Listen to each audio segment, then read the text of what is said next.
konvoi becak dalam rangka mendukung Jokowi. Meski hanya dapat melakukan di kota Solo saja, mereka tetap merasa perlu menunjukkan dukungannya kepada Jokowi yang selama ini telah memberikan perhatian pada pedagang pasar tradisional di kota Solo.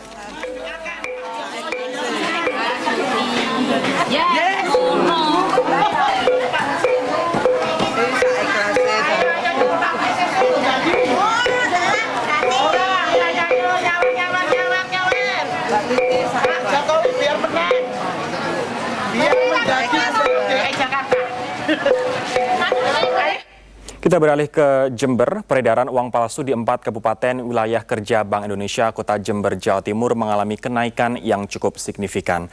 80% uang palsu yang beredar dengan nominal Rp100.000. Sejak Juni 2011 hingga Juni 2012, Bank Indonesia Perwakilan Jember menemukan peningkatan penggunaan uang palsu yang cukup signifikan. Kenaikannya mencapai 12,63% dengan nilai nominal sekitar Rp221 juta. Peredaran uang palsu tersebut berada di 4 kabupaten wilayah kerja, yakni di Jember, Bondowoso, Situbondo, dan Banyuwangi. Dari keempat kabupaten ini, peredaran uang palsu terbanyak berada di Banyuwangi. Kepala Perwakilan Bank Indonesia Kota Jember, Muhammad Nur Zainuddin, menyatakan pihaknya telah mengambil langkah khusus di Banyuwangi. Di antaranya mengadakan sosialisasi mengenai uang palsu melalui kepala desa. Kita bandingkan dari Juni tahun lalu sampai sekarang ya, di tahun ini itu ada peningkatan, itu sebesar 12,63% ya. Itu terdiri dari uang 100.000 yang paling banyak, sekitar 80%. Itu akumulasi setahun, Mbak? Setahun. Tahun 2012. Jadi 4 wilayah ini paling besar di Banyuwangi. Nominalnya Nominalnya sekitar 221 juta ya, lebih. Terus langkah-langkah BI apa, Pak? Langkah-langkah kami itu ya bekerja sama dengan pihak terkait, penegak hukum. Yang kedua, kita lakukan sosialisasi kepada pihak-pihak stakeholder maupun terakhir malah kita kepada seluruh kepala desa di Banyuwangi ya. Itu maksud kita juga supaya mereka juga kepada masyarakatnya sendiri itu bisa memberitahukan ini loh uang yang palsu. Anda bisa mengikuti berita-berita dalam Headline News melalui metrotvnews.com dan Headline News berikutnya akan hadir 1 jam dari sekarang. Sampai jumpa.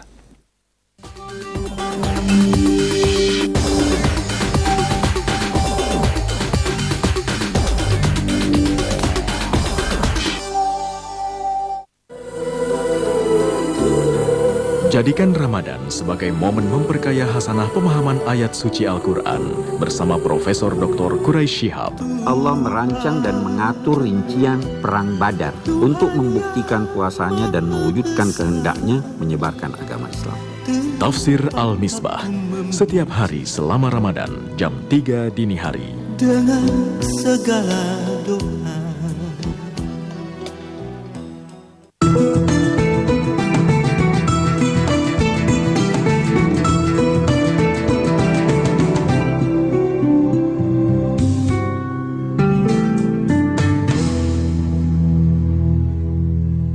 Dipersembahkan oleh Bank BRI. Assalamualaikum warahmatullahi wabarakatuh. Pemirsa, apa kabar? Semoga masih dalam keadaan sehat sehingga kita semua bisa menjalankan ibadah puasa sampai akhir nanti insya Allah. Jumpa lagi dalam program Tafsir Al-Misbah mengenal surah Al-Anfal. Kalau boleh saya mengulang episode kemarin, Pak Quraisy sudah menjelaskan bahwa binatang yang buruk adalah orang yang menutupi kebenaran, orang yang tidak percaya sama Allah. Salah satu contohnya adalah jika orang itu mengikat suatu perjanjian, maka dia akan mengingkarinya. Nah, pada pagi hari ini, insya Allah kita akan membahas ayat 60 hingga 68, yang tentunya akan disampaikan langsung oleh Pak Quraisy Shihab. Assalamualaikum Pak. Waalaikumsalam. Kalau kemarin saya bawa ibu-ibu cantik Pak, sekarang saya bawa bapak gagah Pak. Karena Gagah berani. Gagah berani. Karena tamu kita hari ini dari TNI. Ya Pak ya? Iya, betul sekali. Ini kayaknya masuk sama tema kita ya Pak ya? Mudah-mudahan. Mudah-mudahan mempersiapkan kekuatan menghadapi musuh. Insya Allah. Silakan Pak uraiannya. Baik, bismillahirrahmanirrahim. Jadi saya beri gambaran umum tentang kumpulan ayat-ayat yang dinamai surah Al-Anfal. Surah yang berbicara tentang harta rampasan perang. Dalam surah ini ada diuraikan antara lain tentang pertempuran pertama yang terjadi di Badar, satu kampung yang terletak sekitar 150 km dari kota Madinah atau 350 km dari Mekah. Ini dulu nih. Dalam perang itu ada uraian di sini yang menggambarkan bahwa antara lain intinya kemenangan dalam perjuangan itu adalah berkat bantuan Tuhan. Kendati demikian, manusia harus berusaha. Ada uraian-uraian rinci antara lain dibicarakan bahwa kalau ada ikatan perjanjian damai dengan non-muslim, perjanjian itu harus dipelihara dan ditepati. Tetapi kalau ada tanda-tanda yang kuat, indikator-indikator yang jelas yang menunjukkan bahwa mereka akan mengkhianati perjanjian, maka Allah menjelaskan atau memerintahkan Nabi sebelum menyerang mereka, batalkan dulu perjanjian. Jadi jangan menyerang, jangan seperti Hitler menyerang ke Rusia sedang ada ikatan perjanjian. Itu buruk sekali. Kita menghadapi lawan secara kesatria. Itu tadi yang dikatakan Mbak Ina bahwa salah satu bentuknya itu mengingkari perjanjian itu buruk. Tetapi membatalkan perjanjian secara gentleman karena adanya pelanggaran itu seharusnya kita lakukan. Nah, ayat kita setelah menjelaskan bahwa musuh-musuh Tuhan itu tidak akan menang, walaupun boleh jadi sementara dia bisa jadi menang dalam pertempuran tapi tidak menang dalam peperangan. Kan beda pertempuran dengan peperangan. Oke. Nah, Allah menjamin mereka tidak akan menang. Jaminan ini bisa menimbulkan kesan pada hati orang-orang Islam, sahabat-sahabat Nabi dulu. Kalau begitu kita tidak perlu siap loh. Kan Tuhan sudah jamin kita menang. Nah, ayat yang akan kita terangkan ini adalah perintah untuk mempersiapkan kekuatan menghadapi musuh yang Anda sudah tahu atau musuh yang Anda belum tahu. Kita baca ayatnya, kita lihat. A'udzubillahi minasyaitonirrajim. Bismillahirrahmanirrahim. Wa a'iddu lahum mastata'tum min quwwah wa min ribatil khail turhibuna bihi aduwallahi wa aduwakum wa akharina min dunihim. Persiapkanlah untuk menghadapi mereka. Siapa itu? Bisa jadi yang tadinya sudah mengikat ikatan perjanjian tapi kamu batalkan, siapkan. Siapkanlah untuk menghadapi mereka kekuatan. Dan ribatil khail itu pasukan penunggang kuda itu kavaleri ya. Ini di sini. Siapkanlah untuk menghadapi mereka kekuatan dan dulu zaman Nabi beliau menafsirkan kekuatan di sini dengan memanah. Kemudian pasukan berkuda. Siapkan untuk menghadapi mereka. Kita sekarang apa yang dikatakan oleh Nabi itu benar, tapi untuk masa beliau. Ayat kita ini lebih rinci karena dia tidak berkata kekuatan tertentu, tapi kekuatan apapun. Dan ini bisa berbeda antara satu masa dengan masa yang lain. Kita sudah tidak bisa sekarang berkata menghadapi musuh kita siapkan fana. Boleh jadi meriam, boleh jadi pesawat udara, boleh jadi apapun yang berupa kekuatan, informasi,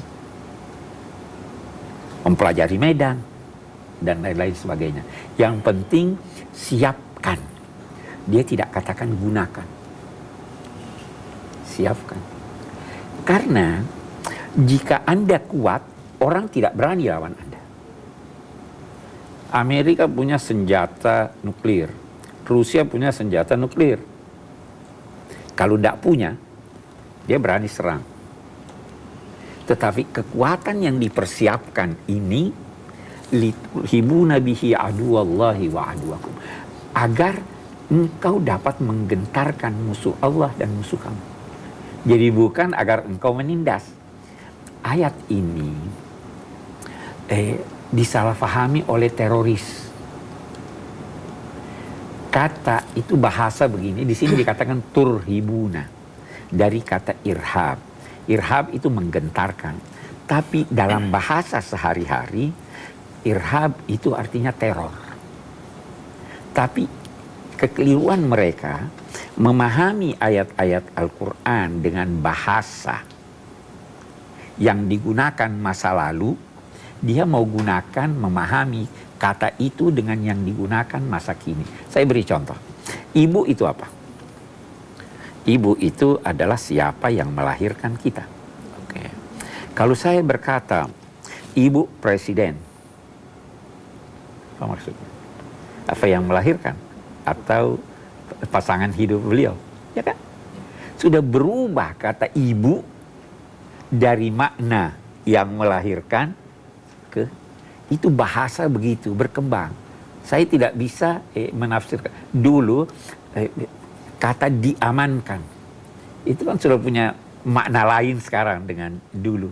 Nah, saudara-saudara kita yang salah faham ini lantas mengartikan siapkan kekuatan dan gunakan kekuatan untuk menteror. Itu keliru. Siapkan kekuatan berupa kekuatan apapun, siapkan kavaleri, kalau dulu itu pasukan gerak cepat, siapkan sekarang pasukan gerak cepat untuk menghadapi musuh Allah dan musuh-musuh kamu, agar mereka gentar tidak mengganggu kamu. Kalau kita kuat Pak, tidak ada yang berani ganggu kita. Ini petunjuk agama menyangkut. Saya kira kita lanjutkan nanti ya. Seperti Bapak bilang juga bahwa perang itu bukan untuk memaksa orang memeluk agama Islam, tetapi perang itu untuk menghindari penganiayaan. Pemirsa, kami akan mendengarkan kembali uraian dari Pak Quraisy Shihab setelah yang satu ini. Tetaplah di Tafsir Al-Misbah.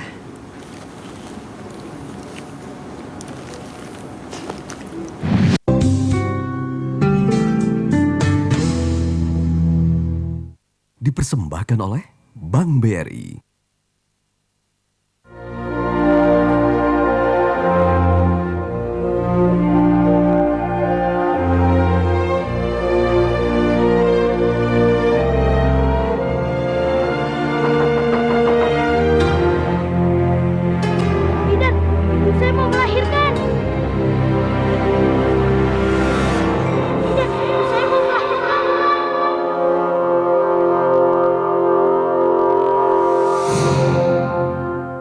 Munatur, penyelenggara resmi ibadah haji dan umroh dengan komitmen melaksanakan ibadah haji dan umroh sesuai sunnah Rasulullah Sallallahu Alaihi Wasallam. Program perjalanan yang nyaman, akomodasi hotel berbintang yang sangat dekat Masjidil Haram dan Masjid Nabawi, serta bimbingan dari para ustadz berkualitas dan berpengalaman. Kami akan selalu memberikan bimbingan yang terbaik dan pelayanan prima. Percayakan ibadah haji Anda bersama Munatur. Awalnya sih dari keyakinan diri, makanya saya mantap memilih Bank BRI. Setoran tabungan haji BRI, gampang, ringan, gak ada tuh biaya administrasi.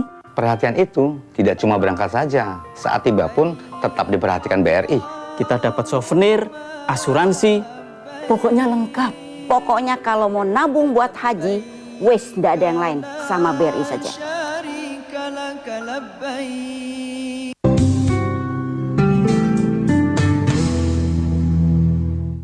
Dipersembahkan oleh Bank BRI. Pemirsa, terima kasih Anda masih bersama kami dalam Tafsir Al-Misbah mengenai Surah Al-Anfal. Bagi Anda yang baru saja bangun, baru saja menyalakan TV, baru saja akan memulai mempersiapkan makan sahur, pada saat ini kami sedang membahas ayat 60 hingga 68 dari Surah Al-Anfal. Silakan Pak dilanjutkan. Baik. Jadi kita lanjutkan perintah mempersiapkan kekuatan. Tidak terbatas pada kekuatan apa. Disesuaikan dengan kondisi serta perkembangan masa. Kekuatan bisa kekuatan pikiran, bisa informasi, bisa intelijen, apa saja yang bisa menjadi bahan kekuatan. Karena itu masyarakat Islam mestinya menyiapkan segala sesuatu, katanya, mulai dari jarum sampai senjata berat. Karena itu semua kekuatan. Untuk menggentarkan musuh sehingga dia tidak berani melakukan sesuatu yang buruk terhadap kita. Baik musuh yang kita sudah ketahui maupun musuh dalam selimut. Kita tidak mengetahui semua musuh-musuh kita. Baru dia katakan, wa ma tunfiqu min syai'in fi sabilillahi yuwaffa ilaikum. Untuk mempersiapkan itu memerlukan dana. Kita tidak punya uang. Maka anjuran selanjutnya, nafkahkanlah hartamu. Kalau buat kita sekarang, bayarlah pajak, berilah sumbangan, dan apapun yang kamu nafkahkan, Allah akan menyempurnakan ganjarannya buat kamu. Itu kaitannya. Karena mau siapin kekuatan, dananya kurang kan tidak mungkin. Itu yuwaffa ilaikum, dan kamu tidak akan dianiaya sedikit pun oleh Tuhan. Bahkan akan diberikan lebih banyak daripada apa yang kamu berikan. Nah, kita lanjutkan. Kalau tadi ini mempersiapkan kekuatan, boleh jadi musuh kita itu mau damai. Ada ayat lanjutannya. Wa in janahu lis-salmi fajnah laha. Saya terangkan dulu janah. Janah itu artinya sayap. Burung kalau mau, atau pesawat kalau mau landing, dia stealth itunya, sayapnya. Waktu burung mengembangkan sayapnya dan memiringkannya, itu dia sudah landing atau belum? Belum. Baru cenderung untuk landing. Baru akan landing. Nah, ini yang dimaksud di sini. Kalau musuh itu baru memiliki kecenderungan untuk berdamai, sambut kecenderungan. Jadi jangan waktu dia mau damai, bukti-bukti. Tetapi kecenderungan dari musuh ini harus diikuti oleh indikator-indikator yang kuat. Sebab kalau tidak bisa jadi kan dia nipu. Bahkan bisa jadi pun kita sudah lihat indikatornya sudah cukup banyak, ternyata kan juga menipu. Itu memungkinkan. Nah, ayat kita ini berkata, kalau mereka cenderung kepada perdamaian, sambut kecenderungannya. Baru, karena boleh jadi dia menipu, perdamaian itu sangat baik. Terima kecenderungannya, wa tawakkal 'ala Allah. Berserah dirilah pada Allah. Jadi jangan setelah yakin 100%, kalau sudah ada kecenderungan mau damai, mari kita duduk berunding. Mari kita lihat apa yang bisa kita pertemukan dari pendapat-pendapat kita supaya terwujud perdamaian ini. Karena Islam itu, bahkan agama semuanya, itu mendambakan kedamaian. Saya sering berkata, kalau ada orang yang memperatasnamakan agama untuk teror, pasti itu bukan ajaran agama.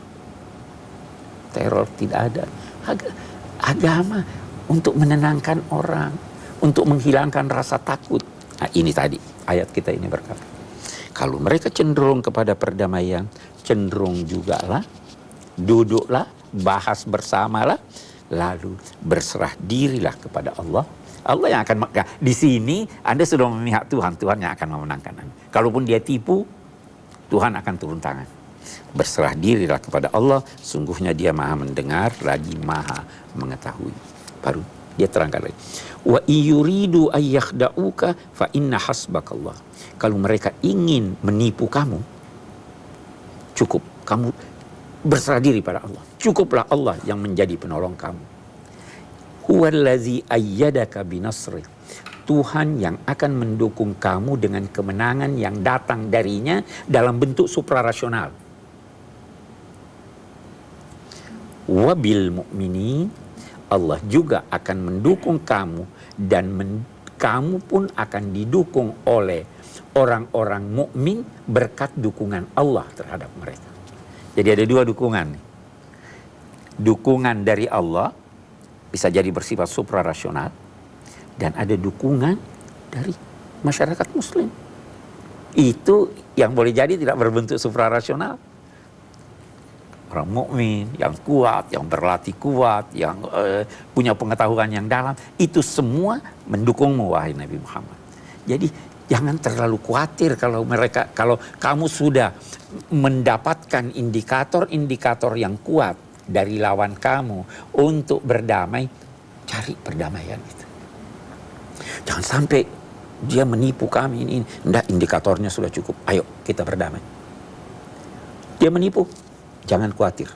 Tuhan akan membantu kamu dan kaum mukminin pun akan membantu kamu dengan bantuan Allah. Wa allafa baina qulubihim walau anfaqta ma fil ardi jami'an ma allafta baina qulubihim. Allah mempertautkan hati orang-orang beriman. Allah mengharmoniskan hati orang-orang beriman. Seandainya engkau akan menafkahkan, akan menghimpun segala apa yang ada di bumi ini, engkau pun wahai Nabi Muhammad yang begitu hebat tidak bisa mengharmoniskan hubungan mereka dengan uang, dengan materi. Tidak bisa diharmoniskan. Cinta itu tidak datang karena uang.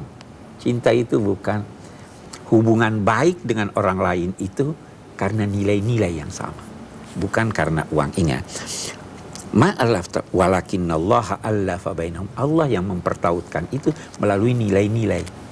Di tentara juga begitu kan? Persis. Kesatuan dalam satu pasukan itu bukan diikat oleh ini. Apalagi saya kira di tentara itu lebih kuat lagi karena dalam kesulitan kan terkadang biasa. Yang bisa menghimpun hanya nilai-nilai. Oke, saya kira kita... Baik. Ya, okay. Nanti saya akan beri kesempatan pada Bapak untuk bertanya. Pemirsa, tetaplah bersama kami di Tafsir Al-Misbah. Kami akan segera kembali lagi. Dalam peperangan, harus bersikap keras terhadap musuh. Jangan melempem. Hanya itu. Selain dari itu, tidak ada kekerasan.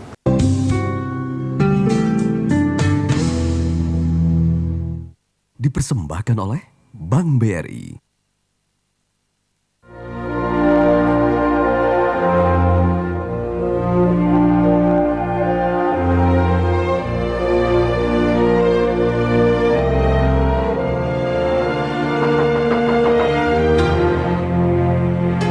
Tidak, saya mau melahirkan. Tidak, saya mau melahirkan.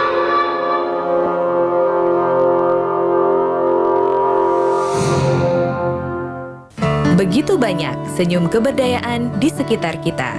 Sambut Ramadan dengan mengunjungi pusat-pusat pemberdayaan rumah zakat di kota Anda.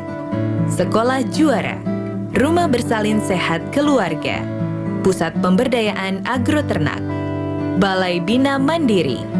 Follow di Twitter @rumahzakat dan nikmati sensasi berbagi bersama gerakan Big Smile Indonesia. Di dalam mesin terdapat ribuan celah gesekan sempit yang tidak bisa dijangkau pelumas berukuran molekul. Berbeda dengan Fastron Nanoguard. Pelumas berukuran nano mampu menjangkau hingga celah gesekan yang tersempit. Sempurna mengurangi keausan gesekan, sekaligus membersihkan tumpukan kotoran mesin. Fastron Nanoguard melindungi hingga celah tersempit, mesin selalu baru. Awalnya sih dari keyakinan diri, makanya saya mantap memilih Bank BRI. Setoran tabungan haji BRI, gampang, ringan, gak ada tuh biaya administrasi. Perhatian itu tidak cuma berangkat saja, saat tiba pun tetap diperhatikan BRI. Kita dapat souvenir, asuransi, pokoknya lengkap. Pokoknya kalau mau nabung buat haji, wes ndak ada yang lain, sama BRI saja.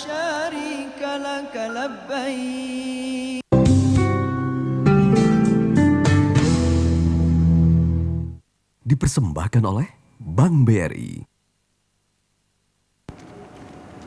Pemirsa, jumpa lagi dengan kami di Tafsir Al-Misbah mengenai surah Al-Anfal. Bagaimana? Sudah mulai sahur?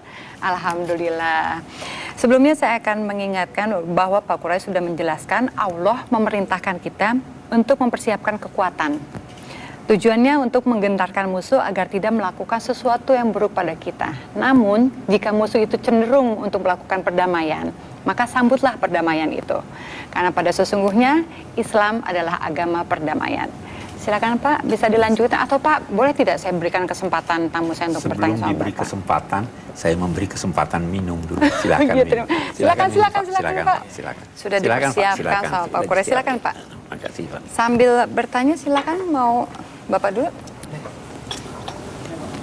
Assalamualaikum warahmatullahi wabarakatuh.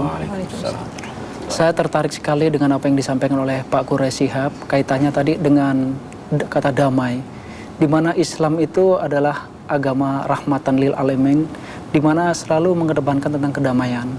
Kaitannya ini dengan aksi yang beberapa waktu kemarin terjadi di Indonesia, seperti kaitannya dengan teroris. Bagaimana Islam memandang teroris yang terjadi baik di Indonesia ataupun mungkin di seluruh dunia yang terjadi, di mana Islam melarang tentang kekerasan. Sementara kita ketahui sendiri yang melakukan hal-hal seperti ini kita lihat kebanyakan dari kaum muslimin. Mungkin tanggapan Pak Quraisy Shihab seperti apa? Islam tidak membenarkan kekerasan kecuali di dua tempat. Ketika menjatuhkan sanksi hukum setelah seseorang melampaui pengadilan yang benar. Yang kedua, dalam peperangan harus bersikap keras terhadap musuh, jangan melempem, hanya itu. Selain dari itu tidak ada kekerasan. Dalam berdakwah lemah lembut, dalam mengajak orang lemah lembut. Jangankan manusia yang durhaka, Fir'aun pun Tuhan perintahkan Nabi Musa menghadapinya dengan lemah lembut.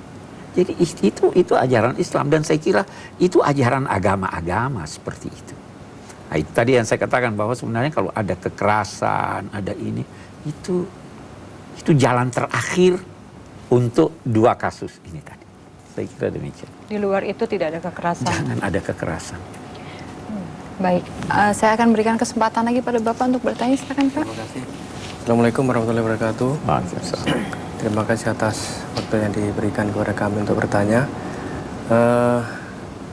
Izin Bapak, sesuai dengan tema tadi yang saya dengar dari uraian di awal tadi, bahwa peperangan itu ada yang ada istilah harta rampasan perang. Nah, dikaitkan dengan zaman sekarang ini, apakah kalau ada peperangan melawan negara lain, terus kita mendapatkan harta rampasan perang, apakah bisa harta tersebut atau misalnya dapat rampasan berupa senjata atau begitu dapat dimanfaatkan untuk mempertahankan negara yang kita duduki sekarang ini? Terima kasih. Sekarang ini Pak, bagaimana yang terjadi? Pengalaman Bapak, kalau misalnya ada perang kita melawan musuh, lantas kita berhasil merebut senjata, apa itu dikembalikan atau kita gunakan? Itu yang kami... Ya, kita gunakan dong. Jangan kita kembalikan lagi, karena kalau kita kembalikan, dia bisa gunakan lagi untuk menyerang kita. Kita gunakan itu untuk... jadi itu konsekuensi perang. Kita tangkap mereka, kita tawan mereka untuk dijadikan tawanan ini sebagai bahan untuk negosiasi, pertukaran tawanan. Itu yang dilakukan oleh Nabi. Nabi dulu setiap ada orang Muslim yang ditawan itu dipertukarkan dengan orang musyrik, dengan musuh. Jadi dan itu berlaku secara internasional kan begitu. Hanya saja nanti akan ada ayat yang menjelaskan bagaimana seharusnya memperlakukan tawanan itu. Harus diperlakukan secara manusiawi. Saya kira itu. Baik. Itu Pak ya. Bisa kita lanjutkan, Pak? Kita lanjutkan. Tadi, jadi lanjutan ayat ini. Ya ayyuhan nabi harridil mu'minina alal qital. Ini ditujukan kepada Nabi, kalau masa sekarang ditujukan pada komandan. Apa itu? Kobarkanlah semangat pasukan untuk berjuang. Ini harus selalu dikorbankan, dikobarkan setiap saat. Bisa jadi pengobaran itu dengan semboyan tertentu. Banyak cara. Tapi kobarkan semangat orang-orang mukmin untuk berperang, untuk berjuang. Baru dia katakan, iyyakum minkum 20 sabiruna yaghlibu mi'atain. Kalau kamu orang-orang mukmin yang faham, yang punya semangat, 20 orang yang sabar, yang tabah di antara kamu dapat mengalahkan 200 orang. Hebat ya Pak ini. Baru dia tekankan lagi. Iyyakum minkum mi'atun yaghlibu alfan minal ladzina kafaru. Kalau kamu ada 100 orang bisa mengalahkan 1000 orang dari orang-orang kafir itu karena mereka tidak faham. Apa yang kita ingin katakan di sini, salah satu di antaranya, berjuang itu orang harus faham apa yang dia perjuangkan. Dia harus faham apa nilai-nilai yang ingin dicapainya.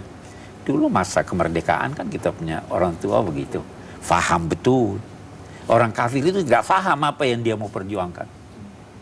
Jadi ketabahan disertai dengan pemahaman tentang apa yang diperjuangkan dan keyakinan tentang kebenarannya itu merupakan suatu kekuatan yang melebihi dari kekuatan senjata.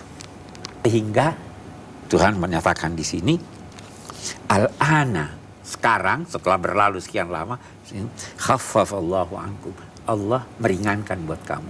Dia tidak lagi menuntut setiap satu orang mengalahkan 100 orang.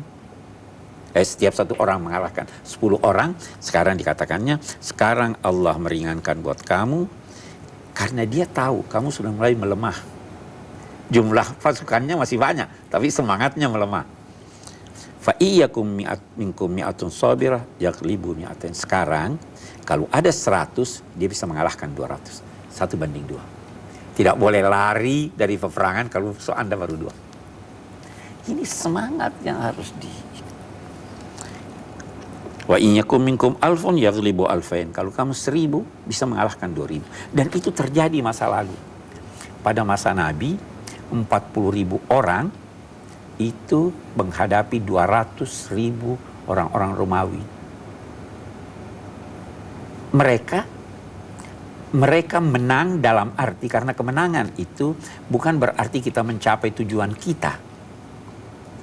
Tetapi kita berhasil menghindar dari musuh kita yang mau menghancurkan kita, itu namanya kita sudah menang. Dalam Islam begitu. Karena kita tidak ingin menyerang dan menguasai musuh. Kita ingin mempertahankan. Kalau musuh menyerang negara kita, ingin menduduki ini, dan kita berhasil mempertahankannya dan memukul mundur musuh, kita sudah menang, Pak. Itu dalam perang. Jadi kita mempertahankan. Itu mungkin sebabnya juga kita namakan Menteri Pertahanan, bukan Menteri Peperangan, ya kan? Ini Baik Pak, bagaimana? kita lanjutkan. Oke, kita lanjutkan. Pemirsa, kami akan melanjutkan kembali setelah pesan-pesan berikut ini. Tetaplah di Tafsir Al-Misbah. Silakan Pak sambil diminum. Antara Nabi dengan orang-orang musyrik di Mekah. Itu ada pasal, siapa yang ingin bergabung bersama Nabi silahkan. Siapa yang ingin bergabung dengan kaum musyrik Mekah silahkan.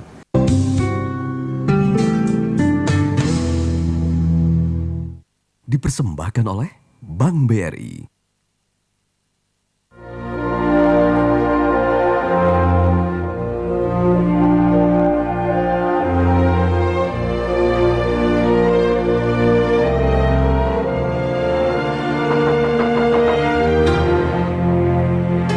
Bidan, saya mau melahirkan. Bidan, saya mau melahirkan.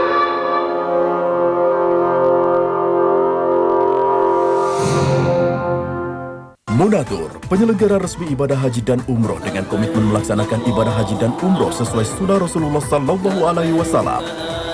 Program perjalanan yang nyaman,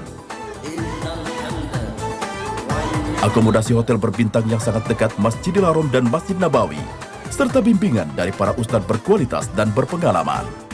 Kami akan selalu memberikan bimbingan yang terbaik dan pelayanan prima. Percayakan ibadah haji Anda bersama Munatur.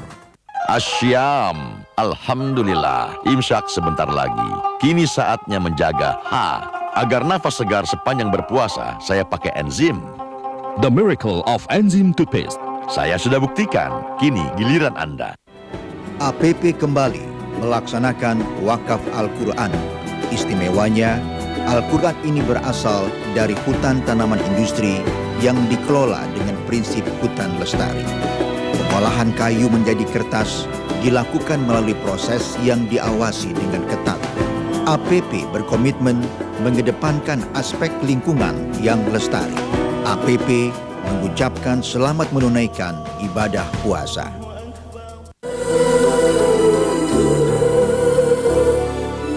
Inspirasi adalah tamu hati. Tamu hati yang memberikan semangat berjuang. Memperjuangkan sebuah nilai yang murni untuk kepuasan nurani.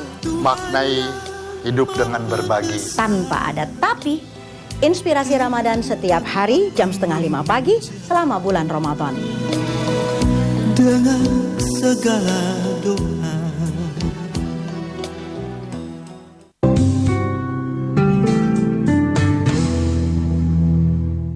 Dipersembahkan oleh Bank BRI.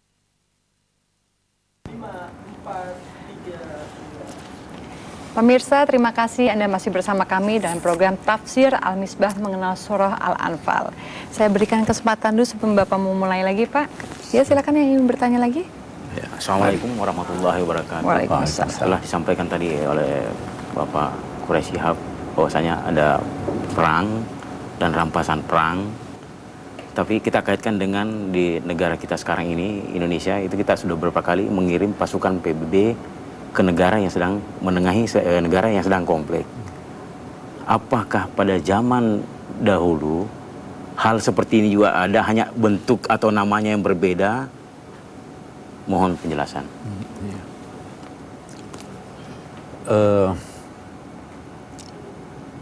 Sepanjang yang saya ketahui, apa yang kita kenal sekarang ini tidak dikenal pada masa lalu. Sepanjang yang saya ketahui. Ya. Memang kan PBB kan munculnya baru terakhir setelah ada kesadaran dunia tentang perlunya perdamaian. Kalau dulu itu kesadaran dunia itu adalah penguasaan, zaman penjajahan kan itu penguasaan. Sehingga yang terjadi kalaupun ada ini adalah peperangan antara para penjajah. Belanda dengan Portugis kita di Indonesia, atau Inggris dengan ini ya. Jadi cara sekarang ini tidak ada. Ini baru muncul setelah masyarakat umat manusia menyadari bahwa hidup ini tidak bisa terasa nyaman kecuali dalam kedamaian. Sehingga timbul gagasan mari kita ini. Tapi benihnya itu ada pada agama-agama. Jadi, tapi cara itu dulu sudah ada, saya tidak tahu. Sepanjang yang saya ketahui tidak ada dulu seperti itu. Yang ada pada zaman Nabi itu bahwa beliau menjamin kedamaian untuk orang. Saya jamin, silahkan lakukan ini, silahkan menganut agama kalian, silahkan ini. Kalian masuk dalam pihak saya jamin kalian. Dulu dalam perjanjian Hudaybiyah antara Nabi dengan orang-orang musyrik di Mekah. Itu ada pasal, siapa yang ingin bergabung bersama Nabi silahkan, siapa yang ingin bergabung dengan kaum musyrik Mekah silahkan. Ini masing-masing akan dibela oleh kelompoknya. Jadi begitu. Jadi pembelaan itu tidak khusus kepada orang Islam. Pembelaan kepada kebenaran. Saya kira itu, Pak ya. Baik, ada yang ingin bertanya lagi? Mungkin satu lagi. Silakan. Terima kasih atas kesempatannya. seperti yang Pak Quraisy Shihab sampaikan baru tadi tentang damai itu indah. Dan kalau negara kita ini damai, mungkin negara ini akan lebih maju dan akan lebih jaya ke depan. Pasti lebih maju. Nah, kaitannya tadi dengan masih seringnya itu aksi teroris yang terjadi di Indonesia, bagaimana kita mengajak mungkin dari teroris tersebut agar tidak melakukan aksi-aksi kekerasan. Mungkin cara mengajak secara Islami itu seperti apa? Mungkin tanggapannya Pak Quraisy seperti apa? Kita harus cari penyebab penyakit. Saya duga keras bahwa penyebab utamanya itu adalah kesalahpahaman mereka tentang ajaran agama. Boleh jadi mereka tulus ya berjuang. Orang kok mau membunuh diri itu tulus itu, tetapi salah paham. Nah, jadi cara yang utama adalah berusaha menjelaskan kepada mereka bahwa ajaran agama itu begini loh. Agama itu menghendaki kedamaian. Agama itu tidak memaksa orang untuk ini. Jadi caranya menurut saya, mungkin karena saya dosen ya, jadi saya itu menekankan pada upaya-upaya menjelaskan bagaimana hakikat agama. Menjelaskan bagaimana kekeliruan mereka dalam menafsirkan ayat-ayat Al-Quran. Seperti tadi ini, turhibuna bihi dianggap, oh ini kan untuk teror nih. Padahal bukan teror maknanya, itu bahasa baru itu teror. Bahasa lamanya bukan teror, menggentarkan. Saya kira itu caranya ya. Bisa kita lanjutkan kembali Mari Pak, kita ayat kita? lanjutkan. Kita lihat ayat kita, saya kembali. Tadi saya katakan bahwa firman Allah, al-ana khaffafallahu ankum, sekarang setelah turun beberapa saat ayat ini, beberapa lama, sekarang Allah meringankan buat kamu, maka kalau ada, karena mengetahui bahwa kamu memiliki kelemahan, maka kalau ada 100 orang yang sabar, yang tabah, maka dia bisa mengalahkan 200 orang. Nah, sekarang ada pendapat lain, dia katakan begini, ayat yang pertama menjelaskan bahwa 20 bisa mengalahkan 200, 1 banding 10. Sekarang diringankan 1 banding 2. Nah, dia katakan begini, 1 banding 10 itu kalau kamu dalam keadaan kuat. Kalau situasimu situasi yang prima. Tapi kalau kamu dalam keadaan lemah, tidak sampai situasi yang prima, maka kamu, selama kamu beriman, bisa mengalahkan 2 orang. Ya toh? Oh ini saya udah berlatih kuat, ini saya sudah ini. Dalam keadaan prima, 100 orang bisa kamu kalahkan. Tapi kalau latihannya kurang, perang tiba-tiba muncul, kan itu begitu. Oke deh, kita bisa maafkan, tidak usah 1 banding 10, 1 banding 2. Jadi ayat ini tetap berlaku, tinggal kita lihat situasi kita. Nah, baru dikatakan bisa mengalahkan 1000 orang, tapi dia garis bawahi biiznillah, atas izin Allah. Karena betapapun kuatnya Anda, tidak dapat mencapai kemenangan kalau tidak diizinkan oleh Allah. Anda lemah, tapi punya iman yang kuat, bisa dimenangkan oleh Allah. Saya kira itu, karena itu dikatakan biiznillah, wallahu ma'as-sabirin, Allah itu bersama orang-orang yang sabar, orang-orang yang tabah, dan lain-lain sebagainya. Baiklah, Pak, tadi di salah satu ayatnya Allah memerintahkan kita untuk selalu mengobarkan semangat. Iya. Ini kalau bukan hanya di perang aja Pak, tapi bagaimana caranya kita mengobarkan semangat kita dalam beragama. Kata biasa kalau agama kita beribadah itu kan kadang-kadang naik, kadang-kadang turun. Itu bagaimana Pak? Tapi jangan dijawab dulu Pak. Oh iya. Pemirsa, kita akan mendengarkan jawaban dari Pak Quraisy setelah yang satu ini. Tetaplah di Tafsir Al-Misbah. Jangan kamu menjerumuskan diri kamu dalam kebinasaan.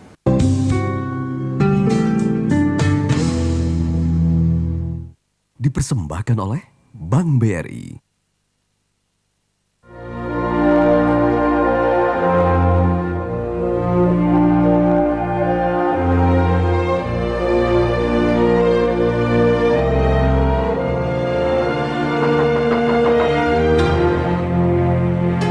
Bidan, ibu saya mau melahirkan.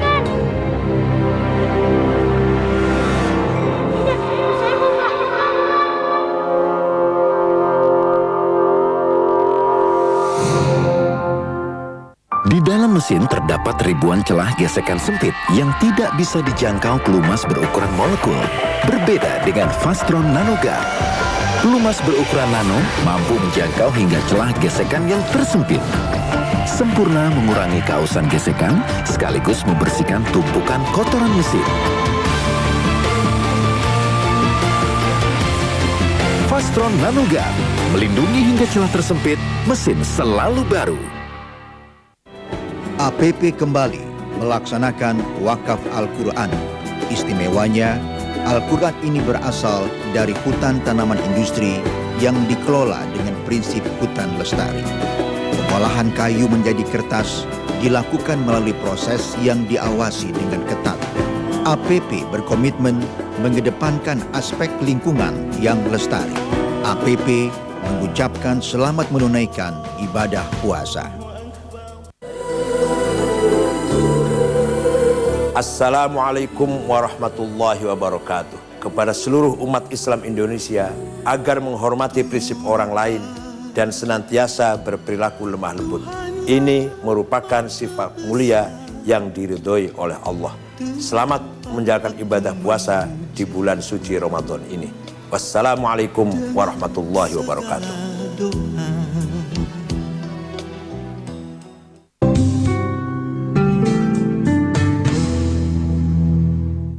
Dipersembahkan oleh Bank BRI. Terima kasih pemirsa, masih bersama kami dalam tafsir Al-Misbah mengenai surah Al-Anfal.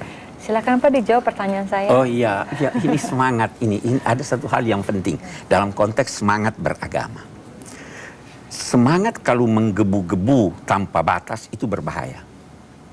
Bisa mengakibatkan kecerobohan. Memang itu ada dalam pandangan Islam. Manusia ini mempunyai 4 daya. Ada daya fisik. Kalau kita latih daya fisik, kita terampil. Ada daya fikir. Kalau kita melatih daya fikir, kita pandai ilmu. Ada daya kalbu. Daya kalbu itu yang menjadikan kita peka. Itu yang menjadikan kita berakhlak baik. Itu yang menjadikan kita beriman. Itu yang menjadikan kita mampu mengekspresikan keindahan. Itu daya kalbu. Baru ada daya hidup. Daya hidup itu yang melahirkan semangat. Kenapa semut, kita ambil semut, kalau diinjak dia melawan. Itu daya hidupnya ada. Ada orang pandai, kuat, tidak punya daya hidup. Melempem, cepat menyerah. Kita harus memiliki semangat. Itu yang melahirkan semangat. Tapi jangan menggebu-gebu. Karena kalau semangat menggebu-gebu, Anda bisa mati konyol. Ceroboh. Jadi semangat beragama pun, semangat itu juga harus terkendali. Ini semua harus menyatu. Pikiran harus menyatu, fisik harus menyatu, hati harus menyatu. Itu baru dia menjadi manusia yang utuh. Kalau cuma pikir aja tidak ada hati, bukan manusia. Ada tiga-tiganya tidak punya semangat hidup. Semangat itulah yang melahirkan semangat juang. Berjuang tapi dengan perhitungan. Allah berfirman, wala tulqu biaidikum ila tahluka. Jangan kamu menjerumuskan diri kamu dalam kebinasaan. Berani itu bukan ceroboh. Harus berhitung. Kalau semangat terlalu berbahaya. Ya kan? Saya kira ini biasa kita terlalu semangat, hantam saja perhitungan di belakang. Ya, itu tidak benar itu. Baik Pak, kita kesimpulan ya. Pak ya. Kita simpulkan. Saya ingin bacakan beberapa kesimpulan di sini dari ayat yang kita baca tadi. Yang pertama saya kira bahwa itu membina fisik dan mental itu adalah mutlak dalam membangun suatu kekuatan. Tidak bisa kalau tidak ada fisik dan mental yang kita bangun. Yang kedua yang kita ingin lihat bahwa kekuatan mental itu jauh melebihi kekuatan fisik. Itu penting. Dulu kita sebenarnya melawan Belanda itu yang kuat mentalnya. Fisik apa sih? Kita punya senjata apa sih? Sangat terbatas. Kita tidak punya pesawat waktu itu. Orang gambarkan dengan bambu runcing, tapi semangatnya, mentalnya luar biasa. Oke, kita lihat yang lain. Apa? Ayat 60, Pak. Ayat 60. Dan 68. Jadi tadi persiapan menghadapi musuh dengan kekuatan fisik dan mental adalah kewajiban yang harus disiapkan oleh negara dan masyarakat. Bukan cuma negara dan masyarakat. Selanjutnya kita lihat kesimpulan yang kita bisa ambil. Tujuan perang dalam Islam adalah membela diri dan negara. Membela diri dan negara serta nilai-nilai luhur. Karena ajakan kepada perdamaian sejati selalu harus disambut dari pihak manapun selama perdamaian tersebut tidak dipaksakan. Israel mau damai, Pak, tapi perdamaian yang tidak adil. Perdamaian yang dipaksakan kita tidak terima itu. Setiap muslim berkewajiban menimbang dan memperhitungkan segala segi sebelum dia melangkahkan kaki. Mau perang, pertimbangkan dulu. Saya bisa melawan ini atau tidak. Kalau tidak, tangguhkan. Saat melangkah, ia hendaknya berserah diri kepada Allah. Tawakal itu tadi. Sehingga apapun yang terjadi, positif atau negatif, akan diterimanya. Sehingga ia tidak larut dalam kesedihan dan keputusasaan atau dalam kesombongan dan keangkuhan. Kalah dalam pertempuran, bisa jadi. Nabi pun pernah kalah. Ya kan? Tapi ini tidak lantas semangat. Apapun, karena kita sudah bertawakal pada Tuhan. Allah mempersatukan jiwa masyarakat Islam melalui ajaran Islam. Kekikiran dan kelobaan terhadap kenikmatan materi dikikis dengan menyadarkan manusia bahwa hidup di dunia hanya bersifat sementara. Itu yang diajarkan oleh Islam. Sedang hidup sempurna lagi abadi di akhirat nanti. Tuntutan yang bersumber dari Allah diterima dan diamalkannya berkat taufik dan hidayat Allah. Jika demikian, Allah yang mempertautkan hati manusia, bukan manusia yang mempertautkan. Yang selanjutnya, persatuan dan kesatuan adalah salah satu tujuan utama keberagamaan. Keberagamaan itu kita mau bersatu. Tetapi ia hanya dapat terjadi bila semua pihak berpegang pada nilai-nilai ilahi. Tanpa itu, persatuan akan bersifat semu, walau disertai dengan keutuhan materi sebanyak mungkin. Sementara kekuatan mental dan kepercayaan kepada Allah merupakan kekuatan yang sangat ampuh, melebihi ketangguhan senjata tadi ini saya sudah katakan. Kemudian, pengertian tentang makna hidup disertai dengan kesabaran, ketabahan melahirkan kekuatan yang jauh melebihi kekuatan yang dimiliki oleh yang tabah saja.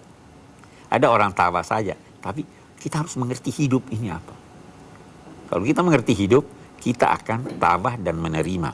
Karena pengertian dan pemahaman melahirkan keistimewaan seperti kecerdasan intelektual, emosional, dan spiritual. Itu pengertian yang melahirkan itu.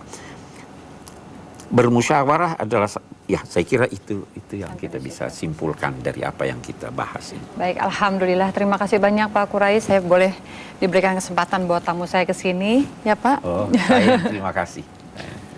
Baiklah pemirsa, sampai di sini perjumpaan kita. Semoga tayangan ini memberikan pencerahan bagi kita semua. Insya Allah besok kita akan berjumpa lagi dalam tafsir Al-Misbah mengenai surah Al-Anfal.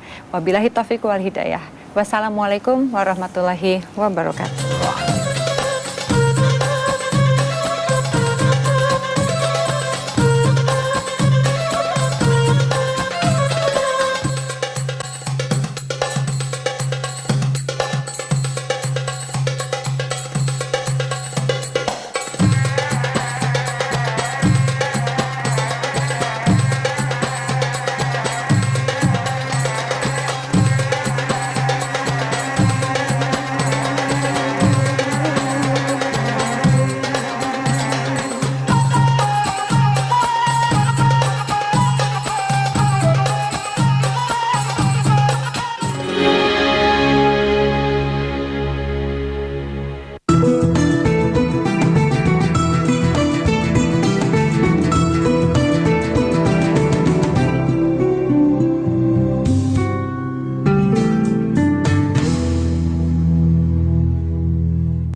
dipersembahkan oleh Bank BRI.